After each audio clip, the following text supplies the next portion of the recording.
శుక్లాంబరధరం విష్ణుం శశివర్ణం చతుర్భుజం ప్రసన్నవదనం ధ్యాయేత్ సర్వవిఘ్నోపశాంతయేత్. గురుర్బ్రహ్మా గురుర్విష్ణుః గురుర్దేవో మహేశ్వరః గురుః సాక్షాత్ పరబ్రహ్మ తస్మై శ్రీగురవై నమః. వ్యాసాయ విష్ణురూపాయ వ్యాసరూపాయ విష్ణవే నమో వై బ్రహ్మనిధయే వాసిష్ఠాయ నమో నమః. కూజంతం రామ రామీతి మధురం మధురాక్షరం ఆరుహ్య కవితాశాఖాం వందే వాల్మీకికోకిలం. శ్రుతిస్మృతిపురాణానాం ఆలయం కరుణాలయం నమామి భగవత్పాదశంకరం లోకశంకరం. వాగర్ధావివ సంపృక్తౌ వాగర్ధప్రతిపత్తయే జగతః పితరౌ వందే పార్వతీపరమేశ్వరౌ. సూక్తిం సమగ్రేతున స్వయమేవ లక్ష్మీః శ్రీరంగరాజమహిషీ మధురైఃకటాక్షైః. వైదగ్ధ్యవర్ణకునగుంభనగౌరవైర్యాం కండూలకర్ణకుహరాः కవయోధయంతి. హైమోత్ఫపుండ్రమజహన్మకుటం సునాసం మందస్మితం మకరకుండలచారుగండం. బింబాధరం బహుళదీర్ఘకృపాకటాక్షం శ్రీవేంకటేశముఖమాత్మనిసన్నిధత్తాం. విమలపటీ కమలకుటీ పుస్తకరుద్రాక్షసస్తహస్తపుటీ కామాక్షీ పక్ష్మలాక్షీ కలిత విపంచీ విభాసి వైరించీ. మనోజవం మరుతతుల్యవేగం జితేంద్రియం బుద్ధిమతాం వరిష్టం వాతాత్మజం వనరయూధముఖ్యం శ్రీరామదూతం శిరసా నమామి. ఆపదామపహర్తారం దాతారం సర్వసంపదాం లోకాభిరామం శ్రీరామం భూయో భూయో నమామ్యహం. నారాయణం నమస్కృత్య నరం చైవ నరోత్తమం దేవీం సరస్వతీం వ్యాసం తతో జయముదీరయేత్. హరి ఓం. పరమేశ్వర స్వరూపైన సభకి నమస్కారం.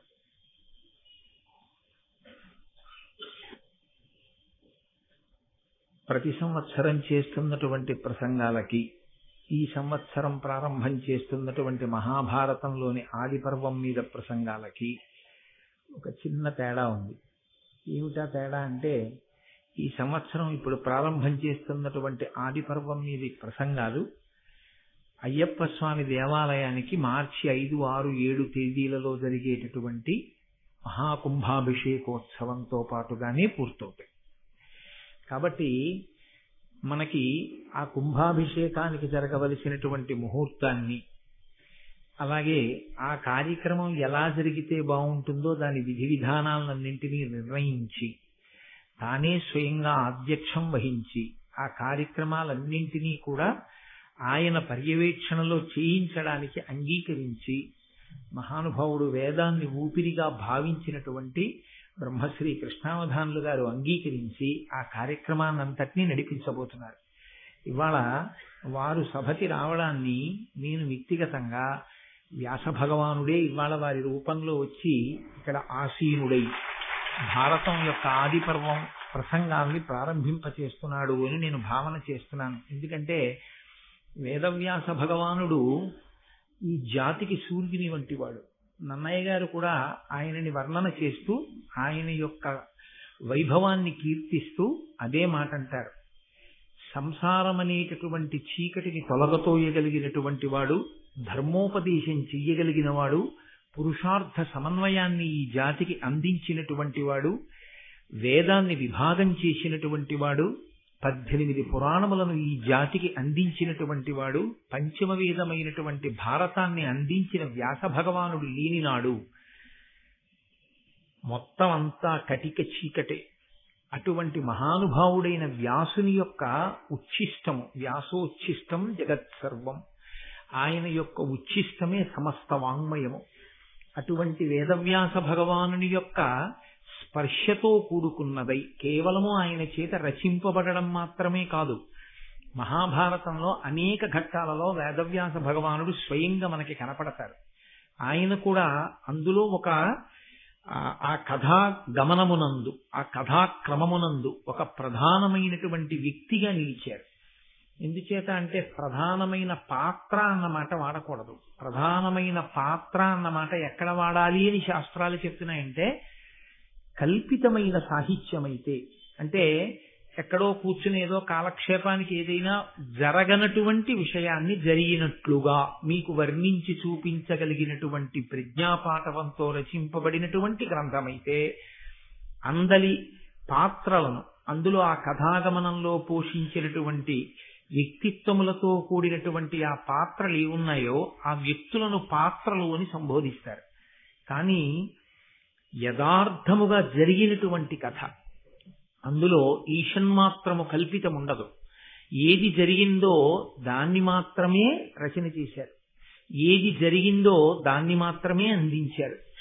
ఇతిహా అసం, ఇది ఇలాగే జరిగినది, ఇది ఇంకొకలా జరిగినది కాదు. ఇలా జరగలేదని నువ్వు అనుకుంటున్నావేమో, కాదు కాదు, యథార్థముగా ప్రతి అక్షరము ఇందులో ఎలా చెప్పామో అలాగే జరిగినది. కాబట్టే శ్రీరామాయణ రచన యందు వాల్మీకి మహర్షి ఒక వ్యక్తి. ఆయన కూడా ఆ కథాగమనంలో ఆయన కూడా తన వంతు ఆ వ్యక్తిత్వాన్ని అందులో పోషించి కథకి పూర్ణత్వాన్ని సాధించి పెట్టారు. అలాగే మహాభారత రచన చేసినటువంటి వేదవ్యాసుడే మహాభారత కథాగమనమునందు కూడా ఒక గొప్ప స్థితిని పొంది ఎప్పుడెప్పుడు కథాగమనము వైక్లభ్యమును పొందుతూ ఉంటుందో అప్పుడప్పుడు ధార్మికమైనటువంటి స్థితిలో మళ్ళీ ఆ వంశముల కొనసాగింపుకి, ధర్మం నిలబడడానికి తనదైనటువంటి పాత్ర, తనదైనటువంటి కృషి, తనదైన సహాయం అందచేస్తూ ఒక వ్యక్తిగా కథాగమనంలో నిలబడినటువంటి స్థితి. అందుకే వేదవ్యాస భగవానుడు లేనినాడు అసలు మనకి మహాభారతం కాదు, వేద విభాగం కాదు, అష్టాదశ పురాణములు కాదు, బ్రహ్మసూత్రములు కాదు, ఇవి ఏవీ అందేటటువంటి అవకాశం లేదు. అందుకే గురు పూర్ణిమ అన్న పేరుతో ఆషాఢ శుద్ధ పూర్ణిమ నాడు వ్యాస భగవానుణ్ణి మనందరం పూజ చేస్తాం. అటువంటి మహానుభావుడైనటువంటి వ్యాసుడు సంస్కృతంలో మహాభారతాన్ని ఇచ్చారు. మహాభారతము అన్న మాట ఒక్క భారతానికి మాత్రమే అన్వయం. రామాయణానికి కానీ భాగవతానికి కానీ ఈ మహత్ శబ్దాన్ని ప్రయోగం చేయరు. మహారామాయణము అని కానీ మహాభాగవతము అని కానీ అనరు. ఒక్క మహాభారతము అన్న మాట దేనికంటారంటే ఒక్క భారతానికే అంటారు. ఎందువల్ల అలా అనవలసి వచ్చింది అంటే భారతము అన్న మాటలోనే భారము నిక్షేపింపబడి ఉంది. గ్రంథము భాగవతం కన్నా శ్రీరామాయణం కన్నా చాలా విస్తృతి పొందినటువంటి స్థితిలో ఉంటుంది.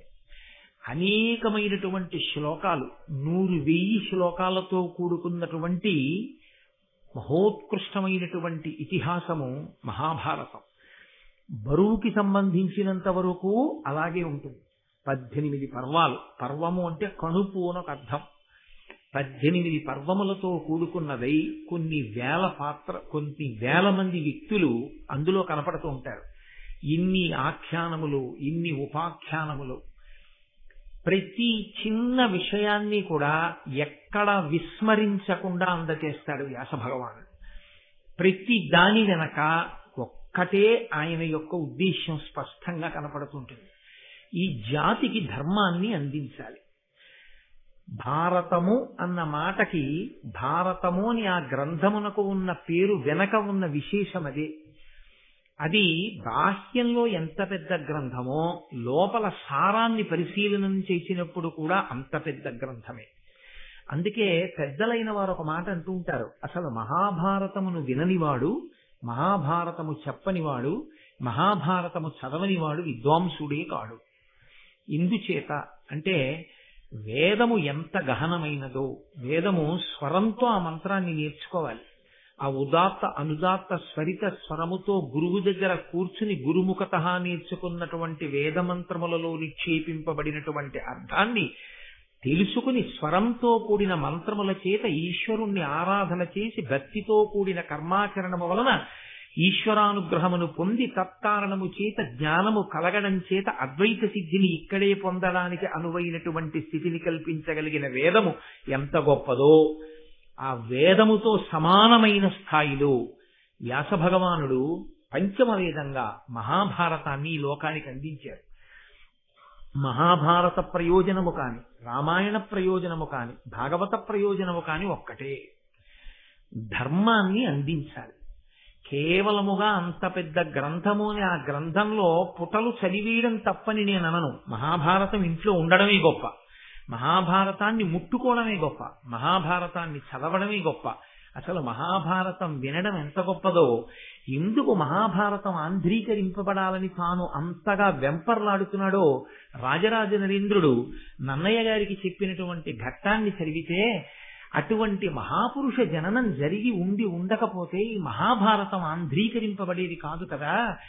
మహాభారతం కవిత్రయం ఆంధ్రీకరిస్తే మధ్యలో కొన్ని వందల సంవత్సరాలు ఖాళీ ఆ జాగా ఏర్పడినా కూడా పరమేశ్వరానుగ్రహంగా దాన్ని ఆంధ్రీకరింపచేయాలనేటటువంటి కృతనిశ్చయం కలిగినటువంటి రాజులు కాలక్రమంలో ఎప్పుడో ఒక్కసారి తళుక్కున ప్రభవించడం, అటువంటి రాజు ఉన్నప్పుడే అటువంటి గొప్ప కవి కూడా ఈశ్వరానుగ్రహంగా రావడం, దేశకాలములు సమకూడి మహాభారతం నన్నయ, తిక్కన, ఎర్రాప్రగడ అనబడేటటువంటి ముగ్గురు త్రిమూర్తులై ఆంధ్రీకరించి తెలుగు భాషకే కొత్త గౌరవాన్ని తెచ్చారు.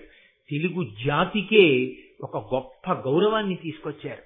పంచమ వేదమైనటువంటి మహాభారతాన్ని ఆంధ్రీకరింపచేయడానికి రాజరాజ నరేంద్రుడు పొందినటువంటి ఆర్తి చూస్తే మహాభారతం ఎంత గొప్ప గ్రంథం రా అనిపిస్తుంది.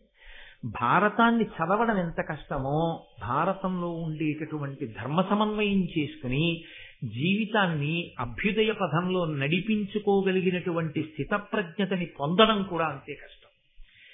మహాభారతం జాగ్రత్తగా చదివితే అయ్య బాబోయ్, నిజంగా మహాభారతంలో చెప్పిన ధర్మంలో మనం ఏ పాటి నిలబడగలుగుతున్నాం అనిపిస్తుంది. మీరు ఒక్క విషయాన్ని గమనించవలసి ఉంటుంది. ఈ జాతి గొప్పతనం అంతా ఎక్కడుందంటే, మతమన్న పేరు అసలు మనం జీవించేటటువంటి విధానాన్ని